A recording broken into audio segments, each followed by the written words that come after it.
Welcome to the sixth and last webinar in our second remote interpreting series hosted by Cross Cultural Communications, CCC. I'm Marjorie Bancroft, Director and Founder of Cross Cultural Communications. Welcome. We are about to have the pleasure of Elena Langdon and Liz Essery presenting on what amounts to medical RSI or healthcare RSI. In other words, they're presenting from remote consecutive to remote simultaneous interpreting. Can healthcare play along too? I am here as your host. Cross Cultural Communications, which I direct, has been around for 20 years, and we are the national leaders in community and medical interpreter training here in the United States. If you are from any other country, welcome to you too. We also run the Blue Horizon website, which is our online training arm. I am assisted today by our publications manager, Andrew, who is invisible but very present. And speaking of visibility, if you're coming on now, I suggest, because we have two presenters today, who I'll introduce a little bit in more detail in just a moment, that you switch at the top right-hand side. If you're on speaker view, switch to gallery view so that you will always be able to see the two speakers. Even when they have the PowerPoint, you'll see them smaller, but you will be able to see both of them, which will be important. For those of you who are not familiar with our free webinar series, we do offer CUs for CCHI and ATA, but only for those who attend this webinar live.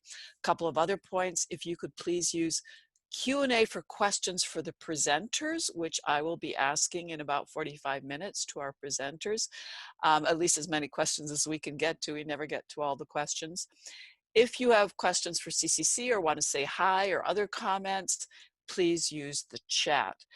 Note that the default when you use chat is, unless you change the default, it goes to the panelists. So if you want to change it to all, if you're interested in chatting with everyone. As a reminder, this presentation is focused squarely on remote simultaneous interpreting in healthcare settings. There's so much to remote interpreting. That's why we have so many webinars. We will be taking a summer hiatus, however. This is the concluding remote simultaneous or RSI webinar. We'll be starting in September, our third series on remote interpreting, also another free webinar series, and that one will be devoted to special topics in remote interpreting. We'll kick off September 9th with Mireia Perez, who is an amazing presenter who speaks specifically to how to brand yourself as an interpreter in general, and in the webinar, how to brand yourself as a remote interpreter and sell your services to as many language companies and language services possible. We're always interested in presenters, so let us know if you have a special topic that you would either like to see a webinar on or are interested potentially in presenting for. Now, without further ado, I want to turn to our speakers. We have a couple of pretty impressive speakers here. Elena, I have known what feels like forever. It's many, many years. She is, at this point, one of the experts in the field. She, not only because she has a master's in translation studies, and she's, of course, certified, she's actually a past board chair of the National Board of Certified Medical Interpreters. And as a Brazilian Portuguese interpreter, she brings her own special experience to this. But she has a host of other qualifications. Liz also has about 20 years of actual veteran experience as a Spanish interpreter, and is also a certified medical interpreter, but also court certified, and has a master's in conference interpreting from my favorite program in the world for conference interpreting. It also does healthcare interpreting, which is the London program in Toronto. And that's not just because I come from Canada. Enough, I'm going to cede the floor to our wonderful presenters. Elena and Langdon, have a great time with our participants. Enjoy. Thank you, Marjorie. Thank you so much for having us. I'm Elena Langdon, and I'm going to go ahead and share my screen. And just let me know if there's any trouble seeing that. So I'm presenting here with Liz Esri, and like Marjorie said, put your view on gallery if you don't see both of us next to the presentation. It's a real pleasure and a real honor. Thank you again, Marjorie, for inviting us and for having us here today. We've been presenting for a while now as a group at Seven Sisters, but not to an audience of this size at all. So it's quite nice to be addressing so many people from all over the world and all over the country. Just a reminder that our presentation is very much based in the U.S. market, the U.S. Reality for healthcare interpreting. And another thing that went into thinking about this is who are the decision makers and who might be our audience, which are not necessarily interpreters in terms of deciding how you're going to, what mode are you going to use in healthcare interpreting, right? So recognizing that a lot of the work is either done by employees of healthcare facilities who are not making the big decisions as to what mode you're going to be working in and whether you're going to be working remotely or not, or by big companies that in the best cases are very big and very specialized in providing remote interpreting. So that is, those are some of the things that went into planning and thinking about what to present to you today, specifically with RSI in healthcare.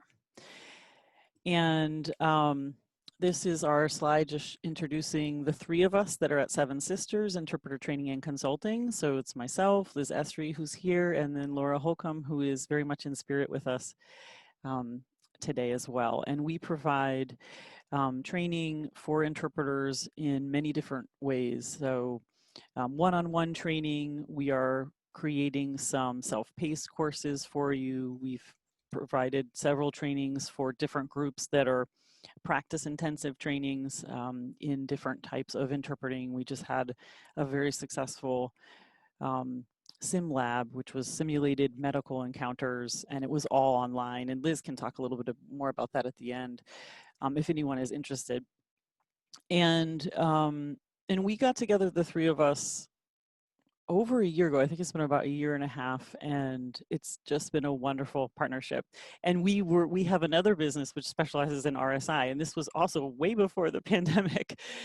So it is something that we've been thinking about and teaching for quite some time. In addition to what Marjorie mentioned, with my experience in healthcare, that was the first place where I went when I started working as an interpreter. I started as a translator, became a certified translator. Then I worked in healthcare interpreting, leading up to being a supervisor of a very large interpreter department here in the western part of Massachusetts, which is where I have been for the last 17 years. And I was on the inaugural board of the National Board of Certification for Medical Interpreters, and then became chair for a little bit there as well.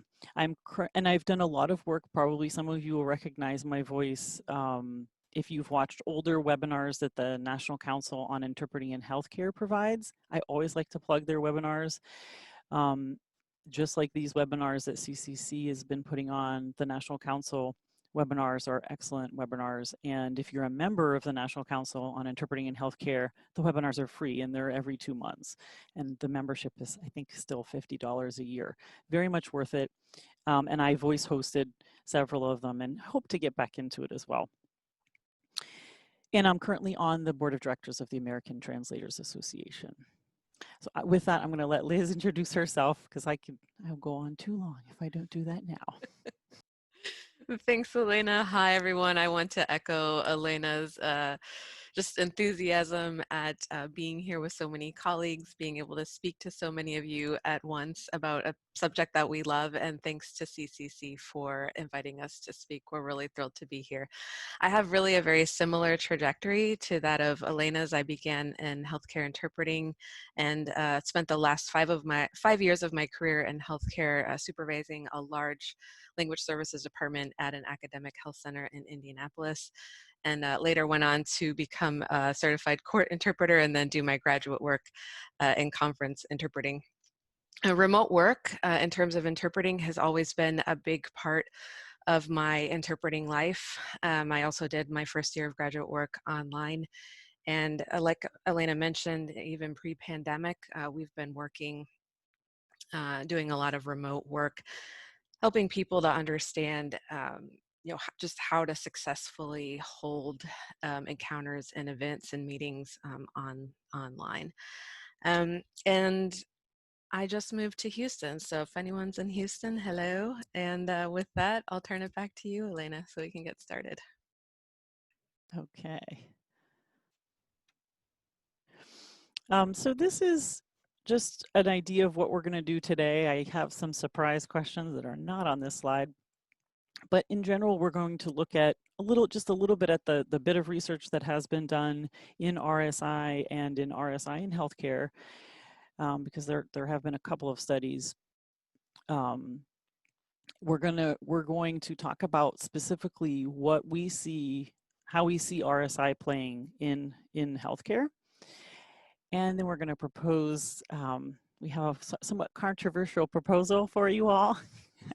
And then we're going to talk a little bit just about training and how do we learn to do something that for most of you is going to be very new in many ways, and in many ways it's not. And that's kind of the first thing that we're talking about and that we're challenging a little bit today, which is this idea that remote work is something that's new for interpreters in general.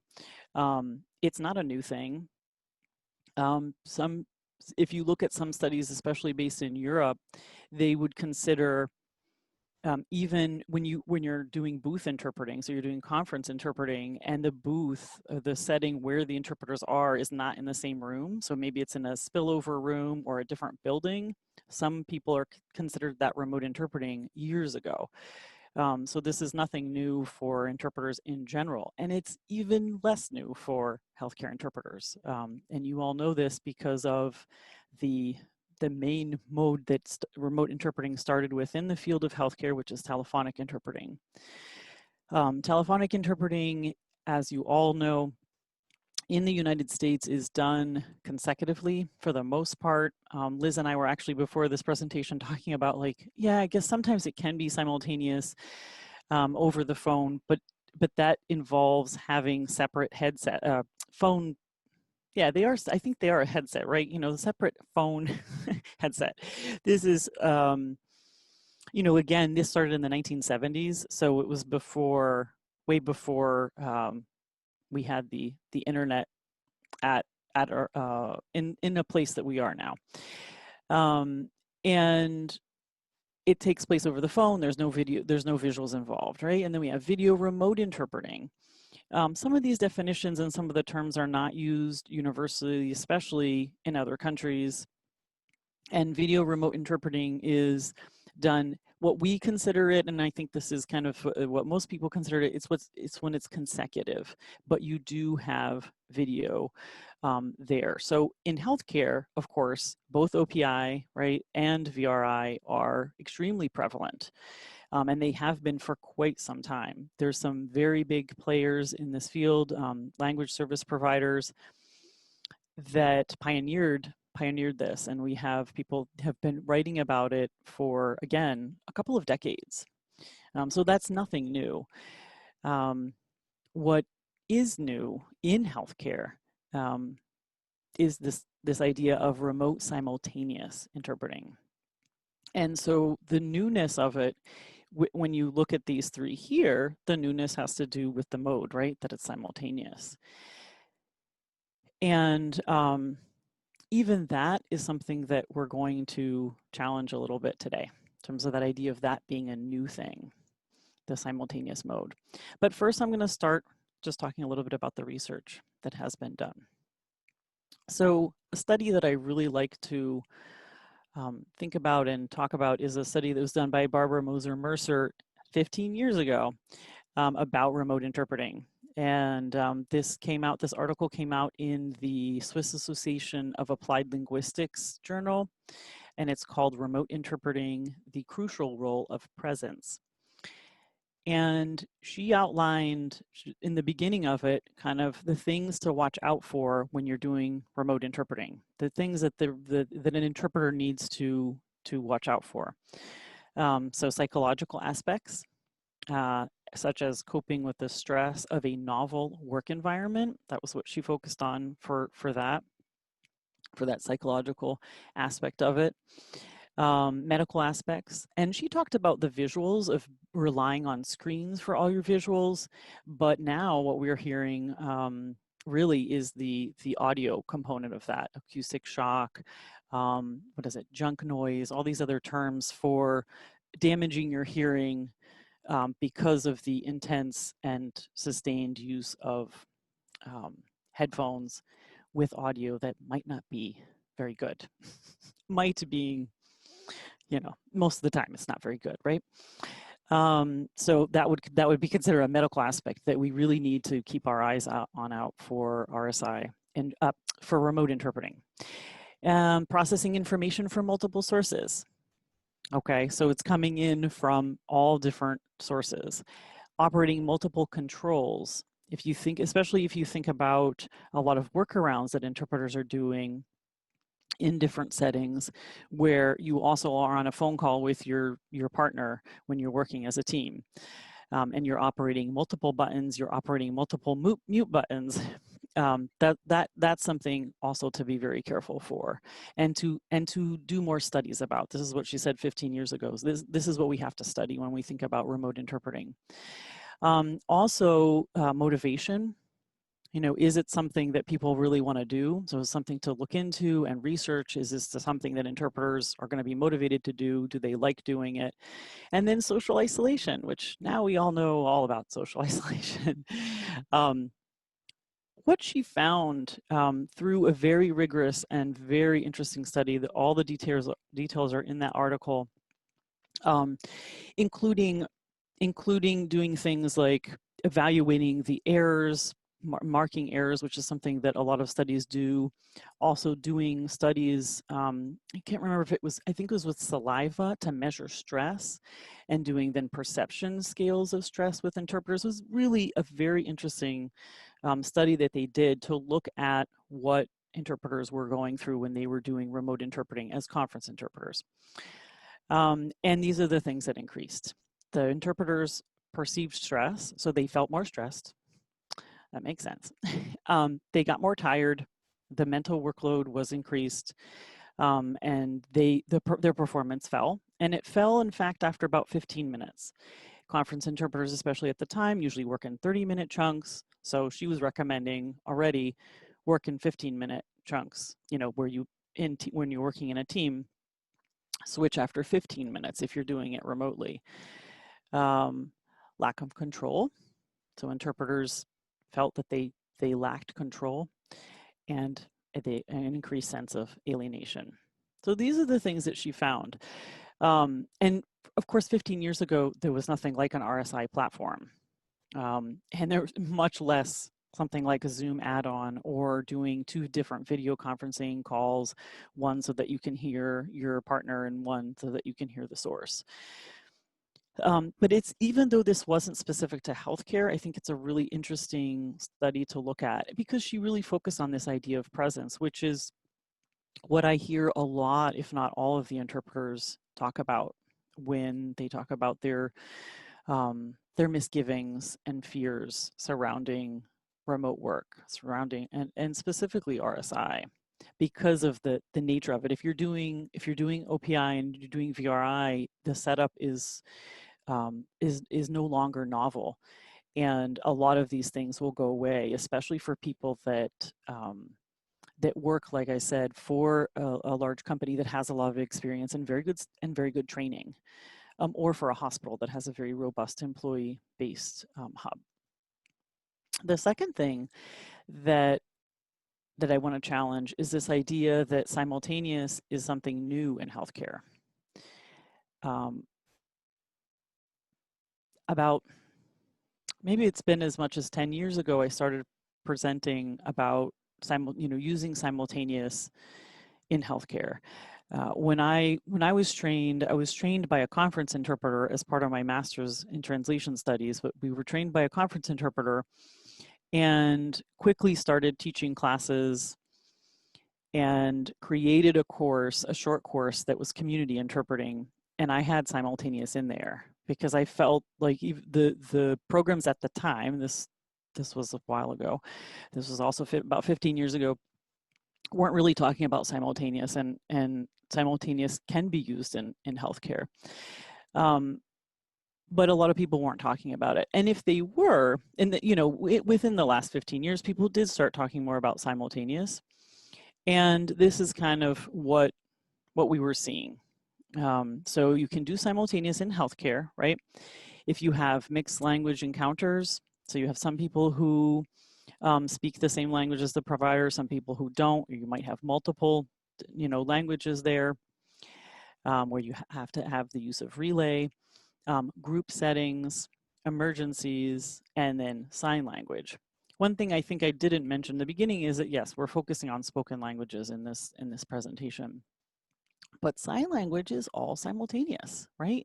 Whether they do it in person or whether they do it remotely, whether they do it on television when it's a press conference, or the news, the few newscasts that have sign language interpreters in the United States, they're doing it simultaneously. It really, there is no need to do it consecutively because there's only one audio source, right? There's only, at any given time, there's only one person. Well, in theory, there's only one person speaking. You don't have the overlapping of the sound, which is the big thing to think about when you're thinking about simultaneous. When do we do simultaneous in healthcare? Because we're close together in a room, right? If we're thinking of the face-to-face, and we're going to have overlapping speech because the patient is going to be speaking in Portuguese and I, the interpreter, I'm going to be speaking in English.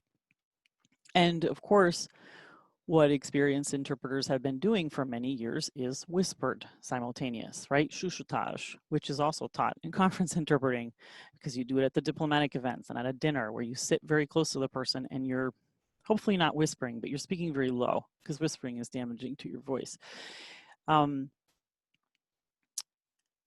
And I came up with this decision-making tree for a presentation that I gave. I think it was a webinar actually for the National Council 3 years ago. And it's complicated, and this is something that we can share with you because there's a lot of yeses and nos, and the next slide will kind of summarize this. But it's a way to look at all the instances where simultaneous fits in. And this is kind of what I'm calling now the traditional view, because I think this is common knowledge for at least 10, 15 years in healthcare. Again, so you can see that the one here at the bottom, the hybrid with whispered simultaneous, the one all the way to the left, has a lot of green arrows. So a lot of things actually can be done hybrid with simultaneous. And then we have pre-translation or sight translation, and that's like in many cases, wishful thinking, kind of the ideal thing, like for neuropsychological exams. And then the third thing is simultaneous with equipment. When we think about equipment in RSI, what does that mean? Well, RSI is the equipment, right? Our computers, our headsets are the equipment in RSI. So Liz and I started thinking about, and Laura was the first one to mention this in our discussion when we were preparing this presentation. Maybe RSI can be done a little bit more. Maybe we could do simultaneous in other scenarios in healthcare because we suddenly have the equipment. Remember, it's about isolating the audio. It's about not overwhelming the listener with two languages at the same time, especially in all the places where people have, we do tend to still call it limited English, but they know a lot of both. They know a lot of the language being spoken by the provider, let's say, the patient does, and they'll understand some of it as well. So it can be much more distracting for them because they do understand some of the English and then they're hearing the interpreter at the same time. And there's other reasons that we don't have time to get into because we do want to focus today on RSI. But you know, we started to think about how, now that we have the equipment, we're isolating the sound for the listeners. Why not do more RSI? This again is the distillation of that previous slide. So mental health and long segments. And I started saying anything with more emotional content. And I say this to my students. You know, somebody starts crying, somebody starts telling you about the death of a loved one, or they're angry, or anything with high emotional content. Really? Are you going to be like, you know, I need a break, you know, or just start interpreting on top of them? That might not be the best solution. And so those are the times that we instruct students, and many other people do, to, you know, go into a hybrid mode, so that now you're doing some consecutive, and now you're switching, your mode switching into simultaneous, and you're getting closer to whoever's listening. Side conversations are another thing that simultaneous was already being used for in healthcare. One-way discourse, so what do I mean by that? Presentations, classes, group meetings, where you have one person speaking in one language, and then you have, again, depending on the setup, if they're all, let's say, Spanish speaking, and you have equipment, you can do it. If some of them are English speaking and some of them are Spanish speaking, even more, you pretty much have to do it simultaneous, because nobody's going to want to wait to do it in consecutive.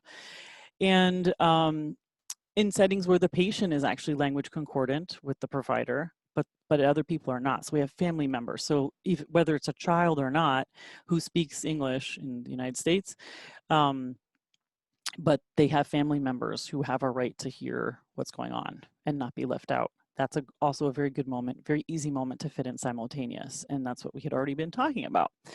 Now, with doing RSI, it's not like we're some kind of geniuses or revolutionaries in that department. In 2007, there was already a study. So this is the second piece of research that I just wanted to briefly mention. A group of mostly medical providers did very interesting research, and what they coined at the time, RSMI, Remote Simultaneous Medical Interpreting. Isn't that cool? And you can see how they did. Again, this is 2007. So, and it's face-to-face. The provider is still face-to-face with the patient, but they have headsets on, right? We're isolating the sound, enabling simultaneous to be done. They did 2 studies out of this, and I'm looking at the time, so I'm gonna summarize it to a certain extent. The first study that I'm presenting here, they did a randomized control trial. They had 1,276 patients that spoke 3 different languages. And they looked at 4 different ways of interpreting modes, including RSMI, and it was random, and it was double-blinded, and all those good things that valid research does.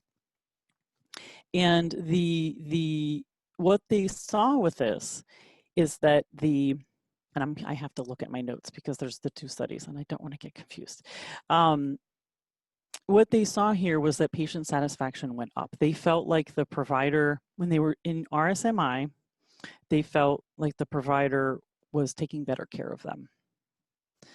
The best they felt was when they were language concordant with the provider, because part of the trial was that too. So they were randomly paired up with providers that spoke their language. Of course, those patients were the happiest. But the second happiest were the ones that used the remote simultaneous medical interpreting. And then you had a group that was using consecutive interpreting, and then you with trained professionals, and then a group that was using untrained people doing consecutive interpreting.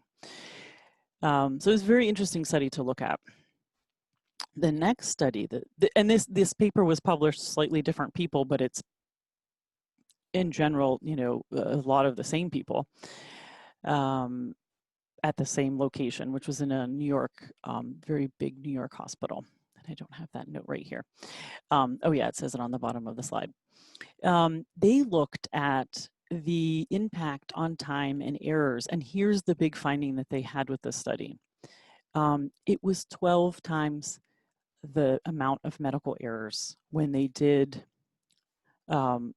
with like RSMI reduced medical errors of moderate or greater clinical significance by 12 times. And again, what they did was they had 4 scripted encounters. They were simulations across 4 interpreting methods, again, including remote simultaneous, remote consecutive. Okay, so they're using the headsets, but they're doing it remotely. Consecutive face-to-face, so everyone's in the 3 people are in the same room. And then the 3 people are in the same room doing consecutive, but it's not with who knows what they were doing. It's not with a professional. It's not with a trained interpreter. So they compared those 4. And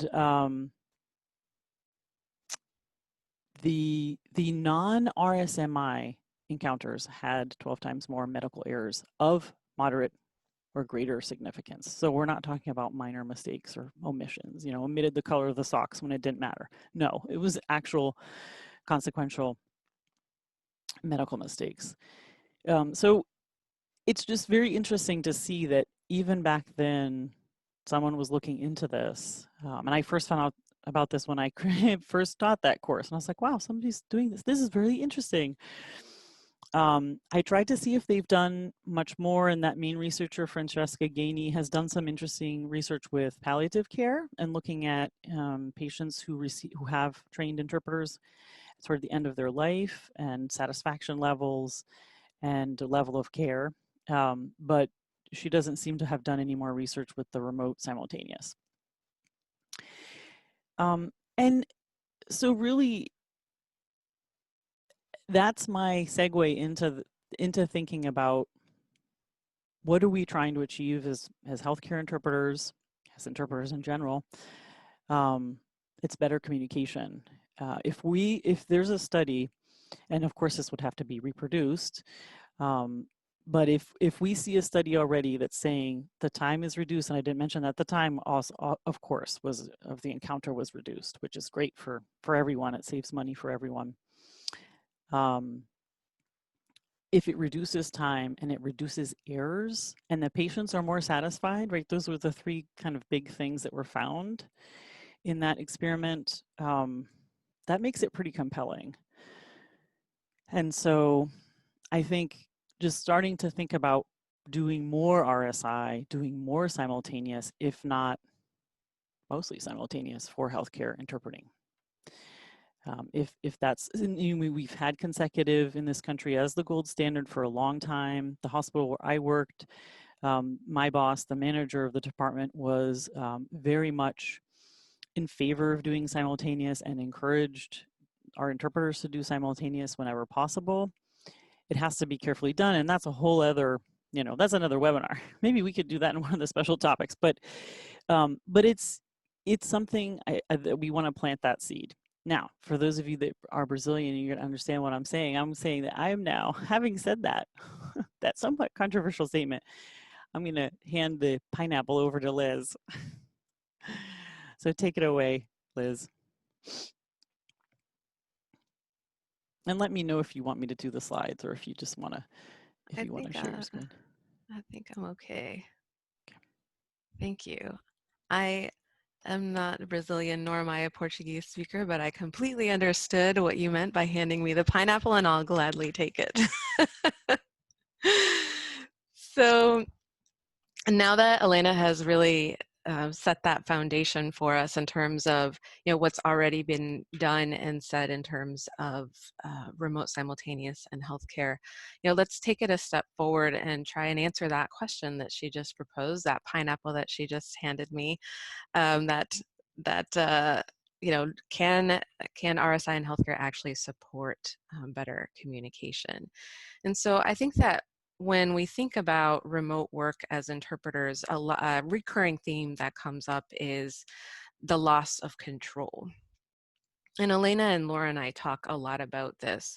And I think an approach that Laura and I learned in our graduate work from one of our trainers was to think of remote work in terms of what it can do better, and not necessarily, how can we replace on-site work with remote work. I think that it's a mistake to frame it in this way, and it's more helpful to think about what remote actually brings to the table, and then identify, of course, there can be drawbacks, and that's what we're going to do here, is talk about some of the ups and downs of remote simultaneous work in healthcare. So we're going to think about the first thing we actually have control over in remote work, which is our work environment. So this is just kind of a show and tell. I know that you've probably seen a lot of information about equipment for RSI and for remote work. So we thought it would be fun just to show you one of our setups. This is my setup. So just some work essentials for any kind of remote work.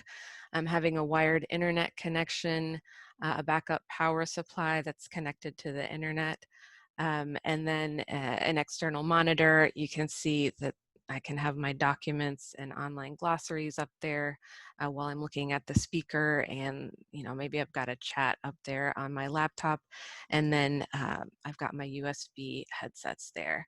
And I know there's always questions about the headsets that we're using. This one that I have on is my Sennheiser SC60 USB, and then my backup is my Jabra Biz 2400 USB.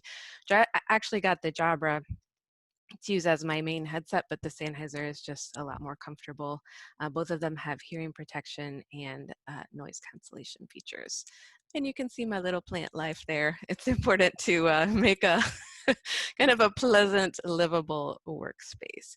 So that's really the first thing that we think about when we think about, what do we have control over in our remote work setting. So I want to tell you now about what you need to know as an interpreter about remote simultaneous interpreting, and then we'll look at what we want the people working with us to know. So one important distinction about remote work that's happening now is that right now, because of the pandemic, everybody might be remote. Whereas before in the healthcare setting, commonly you'd see two of the parties physically together, so maybe a doctor and a patient and the interpreter is remote, or maybe an interpreter and a doctor on site contacting a patient who is remote. But nowadays, very likely everyone might be remote. And so what that means is you have lost that piece where the patient is connected, through the hospital's device, using the hospital's internet, and they may or may not have that kind of access to a device or the internet at home. Having said that, though, you may have more control as an interpreter. So sometimes being off-site can provide an advantage in terms of the level of control you have over your own setup. And when we think about who's in charge of the technology, in my experience, and I know Elena and Laura, when the three of us have talked about this, a lot of times people are turning to the interpreter for troubleshooting and to help understand how to best work in an online setting. And they're turning to the interpreter whether we're prepared to fill that role or not. And so oftentimes I found myself filling in that gap. And other presentations from this series have kind of reflected that same reality, that a lot of times the interpreter is filling in that role. And then finally, keep in mind that with RSI in the medical setting, intervening is going to be different. So you want to establish in advance how you'll intervene. And so for healthcare interpreters, this should be sounding a little familiar, ringing some bells, like with a pre-session where you're just establishing expectations up front to make sure that everyone knows how to work with you successfully. Pre-pandemic, I was going on site for medical and school appointments, mostly with school counselors and mental health setting in the medical environment, and bringing my own portable equipment and actually doing simultaneous interpreting on site and letting everyone know how it was going to work, what I was going to do, what they would do, and always giving everyone that out, kind of reading the room, to make sure they knew we could go back to, the old way, the consecutive, if we needed to. And I had a lot of success with that. And really the studies that Elena mentioned were reflected in my experience doing simultaneous on site in medical and school settings, where people really start to have a conversation when it's simultaneous and they're able to listen to your voice in a headset. But it's easy to intervene when you're on site. That was my experience. And so off-site, you don't have those, body language cues or eye contact cues like you might have on site. So you just want to make sure you're thinking about that in advance and establishing upfront how you're going to intervene. So there are some things that the people working with you need to know, and this is no different than on-site work, right? We need to help people understand how to best work with us as interpreters. So really the interpretation is only going to be as good as your audio input. So you can help other people help you by just asking them, to wear a headset. They don't need this level of USB headset, but really anything, AirPods, the headset that comes with their telephone, anything will be better than using just the computer audio. And in terms of everyone being remote, again, there are lots of opportunities for collaboration here because, as I mentioned in our experience so far, people are really turning to interpreters to know what to do and point them in the right direction, which is a huge advantage for us if we've thought about how to guide people ahead of time. And dear healthcare interpreters, it's time to think about beefing up our pre-session and having scripts. We are all about the scripts, and we have to give a hat tip to Catherine Allen and Marjorie for including this this kind of script, the importance of scripts in their training materials. Having scripts is really important so that when you run into a little bump in the road, you feel prepared with what you are going to say ahead of time. So let's think about what scripts and pre-sessions might look like to help get other people ready to work with us in remote simultaneous interpreting in a healthcare setting. So I always find it helpful to think about existing strategies, like how have we done things before that have worked well, and how can we apply those things to new things. And so I think that a good pre-session, a good professional introduction is always a strategy that has worked for me. That's why we train interpreters to do this. And we can apply this easily to RSI. We just have to think about modifying what information we want to share and what information we want to get. So we have to make sure that we're asking the right questions. So if you think you can think of this kind of information gathering as a pre-session. So, before you're actually sitting down to interpret the meeting or the encounter or the event, you can ask some of these questions that you see here, like how many people will be speaking? Can I share a link to a drive where you can drag and drop materials? So this might be if you're going to do a patient education presentation or a community meeting, I would like to have that material up front. And then the interpretation is going to be much, much better. The experience will be better for everyone. Who will be listening? It's always important to think about your audience, as Elena touched on before, thinking about the goal of what what are you trying to accomplish? A big part of that is who's going to be listening to the interpretation. Will I work with a partner? And working with a partner in RSI is, even if that partner is not interpreting, having someone to kind of look out for you and troubleshoot the tech for you is a great practice. And then asking, can I share some best practices with you from my experience? I always like to tell people, we learned these lessons the hard way, so you don't have to. And we actually have a sheet of best practices that we share with people we work with. And then in your pre-session, you can try and add these scripted things. Have you worked remotely with an interpreter before? I always ask people if they've worked with an interpreter before. That's a great question to ask. Can you let me know who's in the room, and how is working online versus on-site different for you?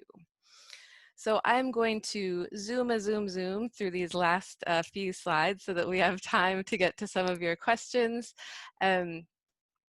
RSI with the video best practices. So oftentimes we think of RSI in Zoom, I think, but RSI could be done on any video platform that has separate audio channels created for the interpreters.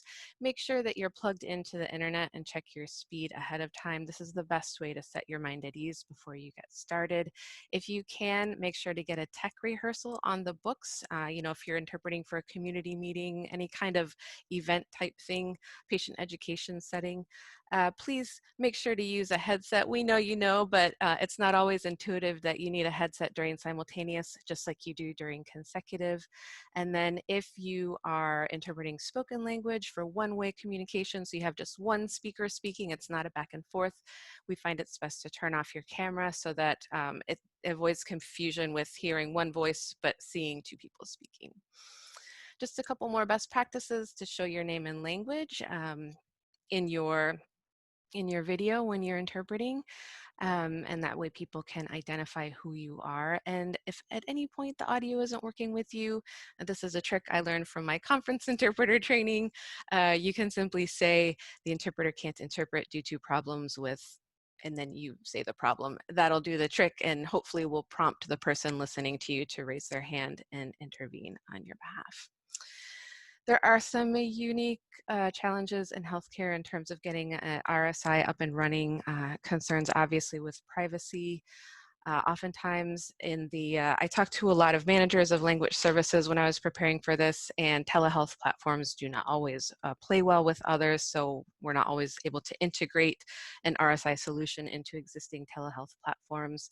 There may be system-wide IT barriers to overcome, and then technology may actually present a barrier rather than diminishing barriers. So what I mean by that is, I think in the past we've thought of remote interpreting as a way to overcome barriers like wait time. You know, you don't have to wait for an interpreter to come on site anymore.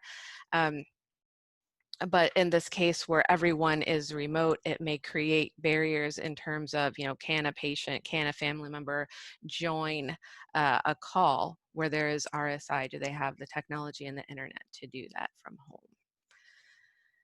All right, and I'm gonna end here with some, you know, kind of loop back around to that proposal that Elena had presented to us earlier, which is, you know, does RSI present a chance for us to use more simultaneous in healthcare? I personally would love that. I love simultaneous interpreting in healthcare.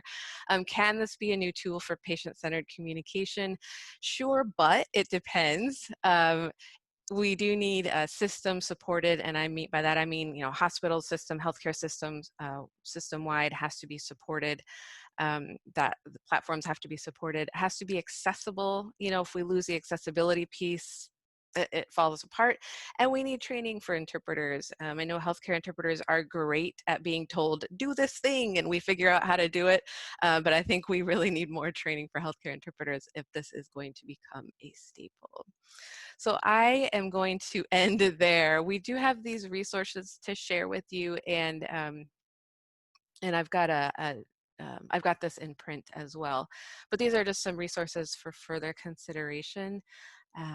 And having said that, I think that Marjorie, we're ready to hand the floor back to you.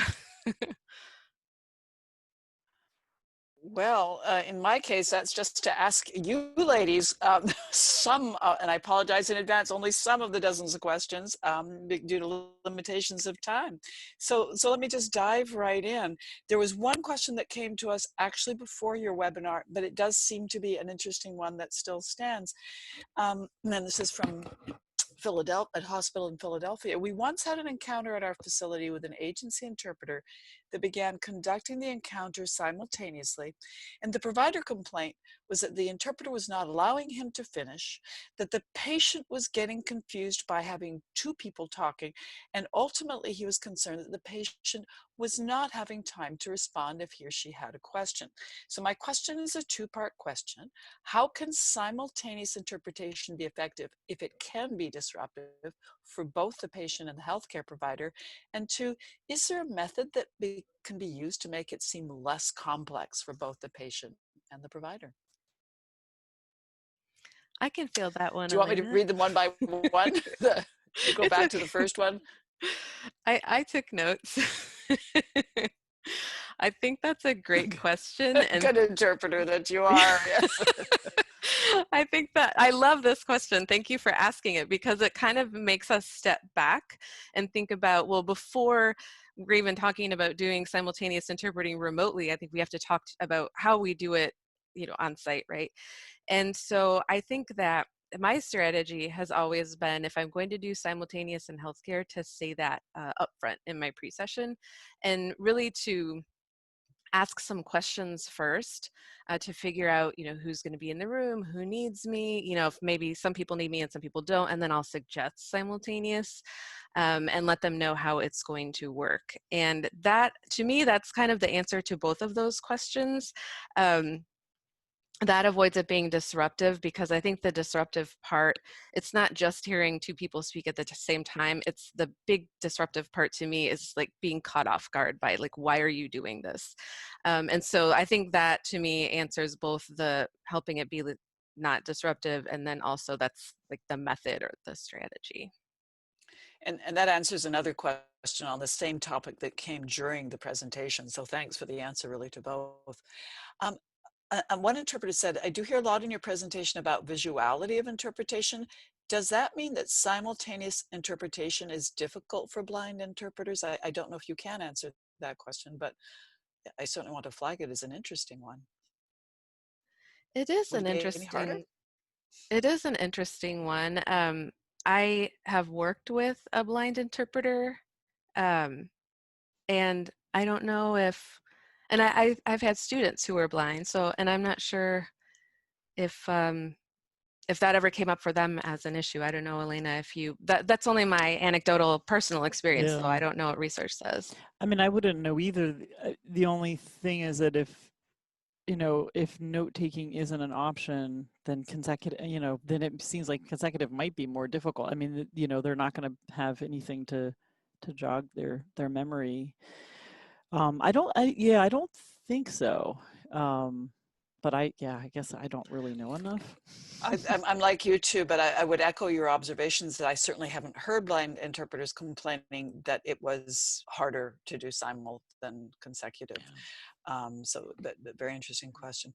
Are there any trainings that train doctors and nurses on how to work with simultaneous interpreters? They smile. Does that mean you wish? We wish. I feel like that was part of my last slide. I think that's a great question, because I think that training interpreters is important. But yeah, the missing piece, and you know this too, Marjorie, is always training people who work with us, to work with us. And to my knowledge, there's not anything that I know of, but that would be helpful in the same way that it would be helpful just to help doctors and nurses on a fundamental level understand how to work with interpreters. It is. I doubt that there's much out there, but there must be people who are thinking about it right now because it's going to be huge. You've touched on this, but I don't, unless I missed it, I didn't hear like a direct answer to this question. What's the best way to control interpreting flow during RSMI? Oh, we lost Elena. Well, I think that yeah, that's a great question too. That kind of dovetails onto, I just very quickly earlier said, Yes. intervening is going to be different. Okay, next slide. Yeah. But I thank you remember. for the chance to pause on that. I think with RSMI, to me, less intervention may be necessary if you consider how you're intervening. So if normally you're intervening to just get someone to stop so you can so they can pause and you can interpret consecutively, well, RSI eliminates that particular need to intervene. So I think it just depends on um, how you're using interventions in your consecutive practice or in your simultaneous on-site practice. I don't know if that answers the question. Yeah, it might be more a question of technique, but there's not much time to go into technique. Here's a very to the point question. Hello, why is it important how many people will be speaking? To know why how many people would be speaking? That is a great question. Generally, I would want to know if it's a presentation, for example. I would want to know how many people are speaking, just so I can get an idea of how the session is going to flow. You know, is it going to be one person speaking the whole time? Is it going to be like a panel, a community panel? Um, there possibly could be people speaking different languages, which kind of throws another thing into the mix that I don't think we have the time to talk about now, but is really interesting. Yeah. Oh, So yeah. I think really just I want to know if it, especially if it's going to be a one-way communication, like a longer session. I just want to gather as much information as possible ahead of time. Sure. Another interesting question. What effect does RSMI have on communicative autonomy? Now, I know you know what that is, Liz. For the benefit of our audience, I will state up front that communicative autonomy is the capacity to be responsible for and in control of our own communication, which is a very important job or even role of the community, and including medical interpreters. So what effect does RSMI have on communicative autonomy? In other words, is it helping or hurting? That's a great question, and I kind of want some time to let that roll around in my brain. Um, Mm. but immediately, I would say, again, you know, I think it has to do with your own technique as an interpreter. Um, more, you know, to me, the mode consecutive or simultaneous doesn't. I don't see it affecting communicative autonomy that much. To me, things that affect communicative autonomy are going to be, you know, like, are you accurately interpreting the tone, the register? Those are more things to me that affect communicative autonomy. Are you omitting the uncomfortable parts more than the mode of interpreting? But I want to think about it more. But it sounds to me like you're saying it's more the skill of the interpreter in RSMI that would affect communicative autonomy rather than the mode in and of itself, which I suspect you're quite right about. Welcome back, Elena. Sorry for your technology disruption. Yeah. One for both of you. I wish, says this person, that the scripts you mentioned would include to ask, please not to interrupt each other, as it is impossible to understand what people are saying when they're talking at the same time in an OPI setting. Would it be perceived as rude or disrespectful to say something like that? I mean, if you can't hear, you know, you can't interpret. So no, it's not rude at all. Just be quick and dirty about it. And I think it's just it may be necessary to say that. It's just how you say it is important, and that's where the scripts come in. So yeah. Yeah, so maybe not dirty, just quick. It's a lot easier to be polite when you've got a script to go off. Exactly.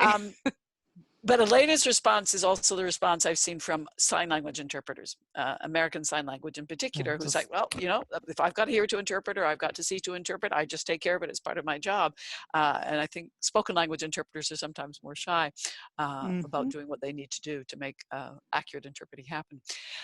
Question, how do you deal with young children as patients who don't realize the difference between the interpreter in person versus the interpreter on the monitor doing RSI? Wow. Tough question. Yeah, that's a tough question. I mean, I think it's all just handling the encounter, you know, with grace, and you know, I mean, it like without the specifics of what's happening at the moment, but it's kind of just, you know, a reminder. It's talking to them beforehand if it's a large group like that where you have parents and children, and you know, if it's remote simultaneous, then they would have to be, you know, mic'd, because, and that's the thing that, you know, with remote, and we didn't talk about it specifically because it's valid really across all these presentations that people have said, and I think it's been talked about a lot. But you know, the audio has to be quite good, and so you don't want it to be, you know, somebody's iPhone in the middle of the room on speakerphone, so that this whole family and the provider. I mean, that's not what RSI is at all. So, you know, so it's like if the child is not the patient and they're not, you know, do they need to even hear it? Are they even going to be mic'd? It might not even be a problem. But if it is an interference, it's the kind of thing that you're just going to have to be really like, I think the same thing, really quick and nice about it, but just really, I can't do it if the child is interrupting all the time. And in that pre-session, if it's a matter of understanding, it's spending a little bit more time on, I'm here, and maybe you've worked with interpreters before in person, and it's the same thing, and I have the same role, and but now I'm on the screen, which I think you would do with a lot of people anyway, so that they know too, because especially now everybody's on a screen. It's like, who is this person? Is that some kind of call operator? The introduction is even more important. Of course, like I said in the beginning, a lot of this is really not going to be driven by freelancers. And so it's not like Liz and I would be beaming into a hospital room from our offices like this, because it's run by LSPs or by the facilities themselves. And so they're going to have a series of things in place like they have for OPI and VRI that make it clear, whether it's a backdrop, whether it's how you name yourself in the platform, if the platform allows for naming, to the script. A lot of them have scripts, and that's how they train their interpreters. Yes. And that, that is, I think, one of the big advantages of having these very experienced companies that have been doing it for a long time. And it's kind of like, this is an appeal to start, like, think about RSI. You've been doing OPI and VRI really successfully for a long time, and that is the market. Hospitals aren't going to hire different interpreters directly, and that's fine. And then there's a lot of hospitals that have employee interpreters that are working in a hub that's or working as part of the HCIN network or other networks, and they could start thinking about it too. The key is the audio channels, right? It's separating the audio channels. That's the main thing with RSI when you think about Zoom versus VoiceBox or Kudo. You've got to have the separate audio channels, and then you can do simultaneous. I don't know. I think that. It almost sounds like you're making an argument or a suggestion, a recommendation to interpreters who are less experienced at performing RSI to go to the more established, larger companies that have a long history of doing OPI, VRI, and RSI in particular, so that they're coming into a structured environment where they aren't encountering this level of confusion that was reported by the last questioner and by some others. Yeah, I think for sure, and I think it's the impetus behind any experienced interpreter who wants to get into RSI. It's like, it can be done very well, but you really need to need to understand it and be trained in this specific mode, and I did an event with somebody that was kind of a hybrid remote. It wasn't in healthcare, and that sense of loss of control was very apparent in with my partner. Things weren't quite what she thought, and she just had a really hard time kind of getting back into just listen to what they're saying, to just interpret. Like, yes, the slides are all different than what we thought they would be, but just, and it's because it's not the booth. We're used to doing that in the booth. We're used to like freaking out in the booth, and you're just like, okay, it's not what I thought. We'll go on. And I think for healthcare interpreting, it's the same thing. It's really, you need to feel comfortable. It's that sense of ease, because the stress and the fatigue, a lot of it comes from discomfort, from fear and discomfort, and this sense of like, I don't know what I'm doing. It's the same with the pandemic in general. I mean, every friend I talk to, we're all exhausted because we don't know what's happening. We don't feel like we have control. And so the more you can control, and as Liz was saying, it's a lot of it is about thinking about what to expect. I mean, when I did one that was with two Zoom calls, one of these ridiculous things, but I still have it on my laptop. I still have like a sticky note that says mic. This was my mic. The other computer was the source, because I had it all set up. It's like, what computer am I muting for my source? What computer am I muting for my microphone? And it's like a console. I mean, ridiculous console, but and then a checklist with the things to do. you know, I mentioned in the chat, we forgot to do the polls today, which I'm really sorry. But I didn't have a checklist to do the polls, so I forgot it. It's very similar when you're interpreting online. You know, it's the same thing with presenting. You get all ready, but you kind of need it digested every single time for yourself. You know, and then with experience, you probably won't need it as much. But I think given the technical things, there might be, you know, like you don't forget, if you work at the same hospital every day, you're obviously not going to forget how to drive there. But you know, you might forget to turn off notifications. You might need to have that on a checklist every single time. You know? Very great example. And who knows why I lost internet, but I probably forgot to check. You know, there's These a fuse that sometimes blows. I don't know. These things happen. No, thank you so much. And by the way, there's a lot of research that shows that anything that we can do that gives us a sense of control is also good for our mental health and our general well-being and general functioning. So everything you just said is great advice, I think, for just about anyone, and not only even interpreters in these strange times. I want to thank you both. We've actually kept you over time, but I'm very, very grateful to both of you, not only for the topic that you address, but look at the wealth. Everyone here can see the wealth of expertise that you bring, and just the responses to the questions and the stories and what you've shared. We had more than 600 people attending, so you reached a very broad audience. We'll let you know how many countries and how many states attended. Meantime, we thank you immensely. There's always a grateful appreciation in chat as well. So please, as you go forward, go with our grateful thanks for the rest of your day. May it be smooth and easy and technologically without gremlins. And meantime, to the rest of you, in a fine CCC tradition, I will stay on as your host for any questions about CUs or admins or us, meaning CCC, or programs or anything at all that you'd like to ask, or this series of webinars, or which webinar is coming next. I will be at your service, but we will liberate the two of you who have worked very hard, Elena and Liz. Thank you again. Thanks, Marjorie. It was good to see everyone. Good seeing you all. Thank you. Thank you, Marjorie. Take care.